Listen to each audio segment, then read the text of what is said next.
যাব। এই দেশপ্রেমের দরকার নাই।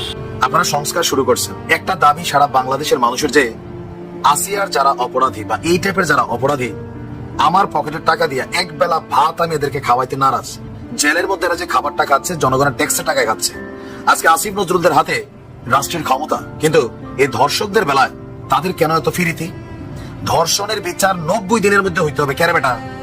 আচ্ছা, আজকে যদি আসিফ নজরুলের মেয়ে, আল্লাহ মাফ করুক, আমরা চাই না, ওনার মেয়ে যদি কোথাও এরকম ধর্ষণের শিকার হইতো তো তিনি কি কইতেন 90 দিন? ডক্টর ইউনূসের মেয়ে যদি এরকম হইতো তিনি বলতেন 90 দিন। একজন পিতা হিসাবে রাতের বেলা ধৈর্য না পুরা কি করতো? আল্লাহু আকবার করে দিত।